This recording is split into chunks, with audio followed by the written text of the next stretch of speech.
Hello दोस्तों, नमस्कार। स्वागत है हमारे एक नए वीडियो पर। तो दोस्तों, आज हम बात करेंगे जियो और एयरटेल के बारे में। अब ये जान सकते हैं कि हाल में अभी यूनियन बजट आया है, जिसमें से 1.21 लाख करोड़ रुपए टेलीकॉम सेक्टर के लिए एलोकेशन हुआ है। और इसमें टेलीकॉम सेक्टर को पूरा बूस्ट किया जाएगा। और जान सकते हैं अभी और जियो ने भी क्या किया है इंडियन यूजर के साथ। और इसी के उपलक्ष्य में दोस्तों, इंडियन गवर्नमेंट ने, भारतीय सरकार ने और अभी बहुत बड़ा स्टेप उठाया है, और जिसमें से 82,916 करोड़ रुपए बीएसएनएल को दिया है। ठीक है। और बीएसएनएल इसमें बहुत सारे अपना नया नया क्या बोलते हैं टावर लगाएगा, और जो 4G है और वो लॉन्च करेगा। ठीक है। और जहाँ जहाँ दोस्तों बीएसएनएल का जो इंफ्रास्ट्रक्चर है उसको मजबूत करने के बात कही जा रही है। और 82,916 करोड़ रुपए जो है कुछ इसमें बीएसएनएल के कर्मचारियों को भी फ़ायदा होगा। ठीक है। और उनको पेंशन वगैरह और जो भी इशू हैं उनको सॉल्व किया जाएगा। तो भारतीय संचार निगम लिमिटेड जो है एक समय ऐसा लगता था कि अब खात्मे की ओर बढ़ चला है जब से जियो आया था। और लेकिन जियो को मोनोपोली की वजह से दोस्तों गवर्नमेंट ने स्टेप उठाया है कि जो एलोकेशन हुआ है, ये जो फंड मिला है बीएसएनएल को, ये आने वाले दिनों में एक बहुत बड़ा बूस्ट देखने को मिलेगा।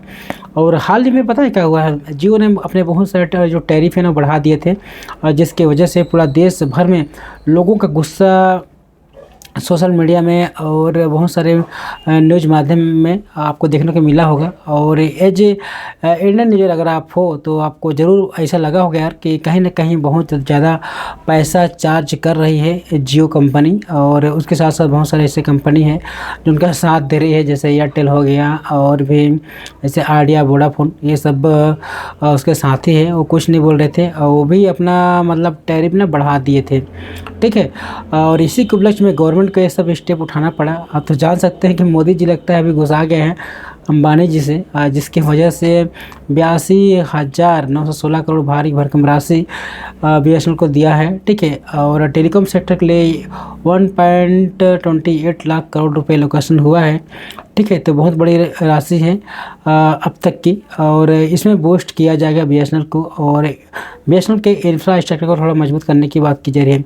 तो आने वाले दिनों में हम लोग को बीएसएनएल का जो डेटा प्लान है वो सब देखने को मिलेगा अच्छे से, और उसका नेटवर्क वगैरह बेहतर होगा। और बहुत सारे भारतीय यूजर जो है ना वो थोड़ा क्या बोलते हैं मध्यम वर्ग लोग हैं, गरीब वर्ग के लोग हैं, जो जियो का रिचार्ज नहीं करा पा सकते हैं, और जो टेलीकॉम सेक्टर है इंडिया में उन तक उनके जो टैरिफ प्लान है उन तक उसको लाभ नहीं ले सकते।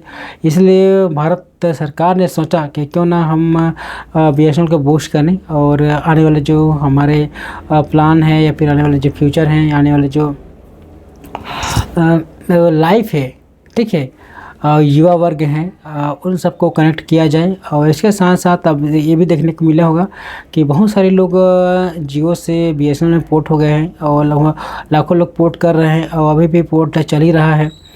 तो ये अनुमान लगा के चलिए आप लोग कि बीएसएनएल अब बूस्ट होने वाला है, ये बात सही है। और इसको टाटा कंपनी ने इसको हायर करने की बात कही जा रही है, और ज़रूर इसमें अगर टाटा कंपनी इसमें जुड़ रही है बीएसएनएल में तो ज़रूरी है कि ये बीएसएनएल आगे बढ़ेगा।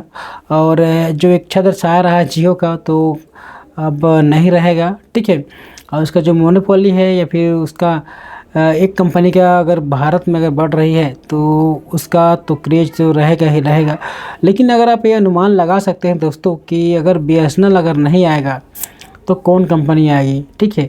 कोई भी प्राइवेट कंपनी अपना जो चार्ज है या फिर जो भी कॉस्ट है वो कम करने का मूड में नहीं है, और हमेशा अपना जो प्लान है वो बढ़ा चढ़ा कर आज के महंगाई के दर से वो भी अपना महंगाई बढ़ा रहे हैं। ठीक है। अपना प्लान वगैरह सब क्या बोलते हैं बढ़ा चढ़ा कर पेश कर रहे हैं यूजर के साथ।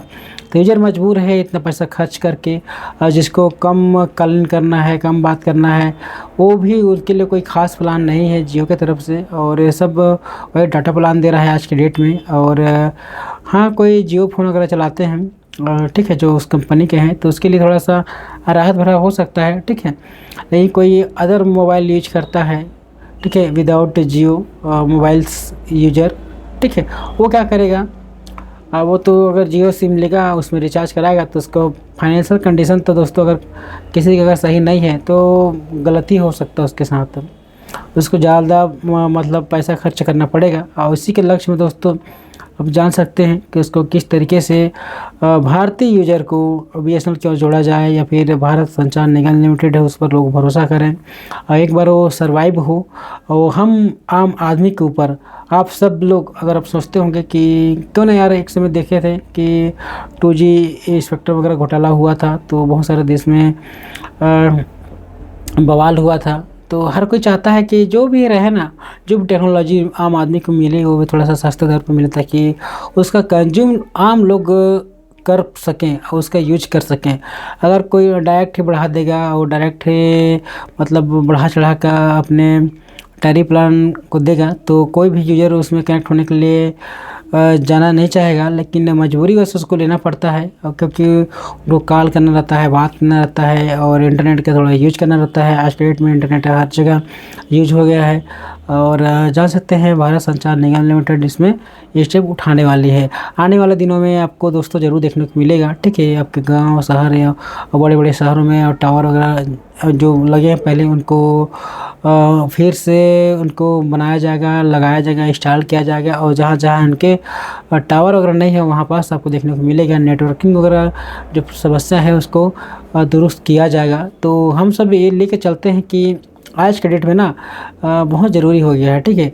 अब देख सकते हैं बीएसएनएल का उपभोक्ता कितने थे और कितने हो गए हैं। बहुत लोग छोड़ चुके थे जियो के आने के बाद से, और चाइना एक बहुत मोबाइल नेटवर्किंग कंपनी है जो दुनिया के नंबर 1 उनके पास यूजर्स हैं, ठीक है, और दुनिया में बहुत राज करता है। इसके बाद तीसरे नंबर में आप जियो को ले सकते हैं, दूसरे नंबर में एयरटेल छाया हुआ है। तो ये सब चीज़ें हैं, और अगर एक किसी देश में अगर एक कंपनी अगर अपना रुतबा बनाए रहती है तो उस देश को तो घाटा होगा, साथ में उसके जो सिटीजन्स हैं, उसके जो नागरिक हैं, उसको समस्या होगा, ठीक है। तो इसी समस्या को दूर करने के लिए गवर्नमेंट को स्टेप उठाना चाहिए था, और मुझे लगता है कि ये गवर्नमेंट को ना पहले ही ये सब करना चाहिए था, ठीक है, ताकि किसी एक कंपनी के ज़्यादा छत्र छाया ना रहे। बहुत सारी कंपनी होना चाहिए हमारे देश में, और टेलीकॉम सेक्टर में तो बहुत सारे होना चाहिए। और पहले बहुत सारे थे पता है, लेकिन जब से जियो आया ना 2016 में लगभग, तब से ये फ्री सिम देने का वादा किया, और फ्री सिम दे भी रहा था। लोग इसका कनेक्टिविटी का फ़ायदा उठा रहे थे, 4G सिम का फ़ायदा उठा रहे थे। अब आज 5G वो प्लान लॉन्च कर दिए हैं, और इसकी वजह से वो बहुत ज़्यादा चार्जेस कर रहे हैं, ठीक है। चार्जेस उनका इतना महंगा हाई हो गया है कि दूसरे कंपनी को मजबूर होना पड़ रहा है, उसको बढ़ाना पड़ रहा है। क्यों? क्योंकि यार एक कंपनी का सस्ता देगा तो सब इसकी तरफ आएंगे, और उसके कंपनी को घाटा भी होगा, ठीक है, अदर्स कंपनी को। तो क्यों ना उसके साथ साथ जियो को देखकर एयरटेल वालों ने भी, और वोडाफोन वालों ने भी, आइडिया वालों ने भी, और जो भी टेलीकॉम सेक्टर में जो भी कंपनी है वो भी बढ़ाने के लिए कोशिश करती है। तो दोस्तों ये सब है, ये सब प्रॉब्लम को सॉर्ट आउट होना चाहिए। ये जो इंडियन यूजर्स हम लोग को बहुत सारे समस्या फेस करना पड़ता है, ठीक है। तो ये सब नहीं होने चाहिए। अगर आज की डेट में अगर देखें तो दुनिया में हमारे देश में लगभग जनसंख्या दे सकते हैं लगभग 130 करोड़ लोग हैं, ठीक है। जियो का ही ज़्यादा यूज करने के लिए उतावले थे, लेकिन अब एक उम्मीद जगी है कि अब बीएसएनएल आया है तो लोग उसका फ़ायदा उठाएंगे, ठीक है। दोस्तों ये रही इनसे जुड़ी बातें, और हो सकता है आने वाले दिनों में बहुत जल्दी नेटवर्किंग प्रॉब्लम बीएसएनएल का ख़त्म होगा, और हमको अच्छी कनेक्टिविटी मिलेगा। और अब हर आदमी को क्या चाहिए आज के डेट में? इंटरनेट चाहिए, तो इंटरनेट चाहिए, कॉलिंग सुविधा चाहिए, और बहुत सारे ऐसे उम्मीदें हैं जो हम सबको बना के रखे हैं।